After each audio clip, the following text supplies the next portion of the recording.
Hello అండి, నమస్తే. Welcome back to family bites. ఈరోజు వీడియోలో గోధుమ పిండి ఇంకా బెల్లంతో ఒక స్వీట్ రెసిపీని చూపించబోతున్నాను. టేస్ట్ అయితే చాలా బాగుంటుంది. నోట్లో వెన్నెలా కరిగిపోతుంది, అంత బాగుంటుంది. మరి ఈ టేస్టీ హెల్దీ గోధుమ పిండి బర్ఫీని ఎలా తయారు చేసుకోవాలో చూసేద్దాం. దీనికోసం ముందుగా ఒక బౌల్లోకి 1 కప్పు దాకా తురిమిన బెల్లాన్ని వేసుకోండి. ఇదే కప్పుతో 2 కప్పుల దాకా నీళ్ళని పోసుకోవాలి. మీరు ఏ కప్పు తీసుకున్నా అన్నీ కూడా ఒకే కప్పుతో మెజర్ చేసుకోవాలి. మంటని మీడియం ఫ్లేమ్లో పెట్టుకొని ఈ బెల్లాన్ని కరిగించుకోవాలి. మనకు బెల్లం ఎటువంటి పాకం రావాల్సిన పని లేదు, జస్ట్ కరిగితే సరిపోతుంది. ఇలా కరిగాక స్టవ్ ఆఫ్ చేసి వేరొక బౌల్లోకి ఫిల్టర్ చేసుకోవాలి. ఇలా ఫిల్టర్ చేయడం వలన బెల్లంలో ఏమైనా నలకలు ఉంటే పోతాయి. ఇలా ఫిల్టర్ చేసేసుకొని మూత పెట్టి పక్కన పెట్టేసుకోండి.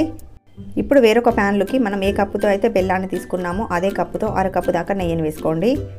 ఇందులోకి 2 టేబుల్ స్పూన్ల దాకా డ్రై ఫ్రూట్స్ని వేసుకొని ఫ్రై చేసుకోవాలి. ఇవి ఇలా ఫ్రై అయ్యాక ఒక బౌల్లోకి వేసుకొని రెడీగా పక్కన పెట్టుకోండి. ఇప్పుడు ఇదే నెయ్యిలోకి 1 కప్పు దాకా గోధుమ పిండిని వేసుకోండి. ఈ పిండిని లో ఫ్లేమ్లో కలుపుకుంటూ బాగా ఫ్రై చేసుకోవాలి. ఫ్లేమ్ని మీడియంలో కానీ లేదా హైలో కానీ అస్సలు పెట్టకూడదు. కేవలం లో ఫ్లేమ్లోనే కలుపుకుంటూ వేయించుకోవాలి. గోధుమ పిండి నెయ్యినంతా పీల్చేసుకొని ఇలా గట్టిగా అయిపోతుంది. మీరు వేయించే కొద్దీ మళ్ళీ పలచబడుతుంది. ఈ బర్ఫీ మంచి టెక్స్చర్ రావడానికి ఇక్కడ నేను 1 టేబుల్ స్పూన్ దాకా సూజీ బొంబాయి రవ్వను వేస్తున్నాను. ఇలా కలుపుకుంటూ 8 నుంచి 10 నిమిషాల పాటు ఫ్రై చేసుకోవాలి. ఇలా కలుపుతూ వేయిస్తూ ఉంటే మనకి కమ్మటి వాసన అయితే వస్తుంది. పిండి కూడా లైట్గా కలర్ చేంజ్ అవుతుంది. అప్పటి వరకు కేవలం లో ఫ్లేమ్లోనే వేయించుకోవాలి. ఇప్పుడు ఇందులోకి మనం ఫిల్టర్ చేసి పెట్టుకున్న బెల్లం వాటర్ని కొంచెం కొంచెంగా వేసుకుంటూ కలుపుకోవాలి. ఈ బెల్లం వాటర్ ఇందులో బాగా కలిసే విధంగా కలుపుకోవాలి. ఈ బెల్లం వాటర్ని ఒకేసారి పోయకూడదు, ఇలా కొంచెం కొంచెంగా పోసుకుంటూ కలుపుకోవాలి. ఇలా బెల్లం వాటర్ని వేస్తూ కలుపుతూ ఉంటే ఇది సాఫ్ట్గా హల్వాలాగా అవుతుంది. ఉండలేమీ లేకుండా మ్యాష్ చేస్తూ బాగా కలుపుకోండి.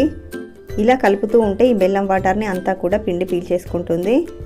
చూడండి, ఇలా కలుపుతూ ఉంటే మనకి పిండి అనేది ఇలా దగ్గరగా అవుతుంది. ఇలా దగ్గరగా అయ్యాక ఇందులోకి ఫ్లేవర్ కోసం 1/2 టీ స్పూన్ దాకా యాలకుల పొడిని, అలాగే ఫ్రై చేసుకున్న డ్రై ఫ్రూట్స్ని కూడా వేసుకొని 10 నిమిషాల పాటు లో ఫ్లేమ్లో కలుపుకుంటూ ఉడికించుకోవాలి. ఇప్పుడు ఈ మిశ్రమం స్టిక్కీగా అనిపిస్తుంది కదా, ఇలా 10 నిమిషాల పాటు కలుపుతూ ఉడికిస్తే ఇందులో నుండి నెయ్యి అనేది సపరేట్ అవ్వడం స్టార్ట్ అవుతుంది.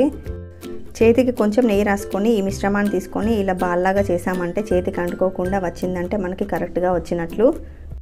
ఇలా ఉడికించుకున్న తర్వాత ఇప్పుడు స్టవ్ ఆఫ్ చేసేసి నెయ్యి రాసిన ప్లేట్లోకి ఈ మిశ్రమాన్ని వేసుకుందాము. ముందు ఈ మిశ్రమాన్ని స్పూన్తో అంతటా కూడా స్ప్రెడ్ చేస్తూ కావలసిన షేప్లోకి అరేంజ్ చేసుకోవాలి. చూడండి, ఇక్కడ నేను స్క్వేర్ షేప్లోకి వచ్చే విధంగా అరేంజ్ చేశాను. ఇప్పుడు దీన్ని పూర్తిగా చల్లారనివ్వాలి. చల్లారిన తర్వాత మనకి నచ్చిన షేప్లో పీసెస్ కింద కట్ చేసుకోవడమే. చూసారు కదా, గోధుమ పిండితో బర్ఫీని ఎంత ఈజీగా ప్రిపేర్ చేసుకోవచ్చో. టేస్ట్ కూడా చాలా అంటే చాలా బాగుంటుంది.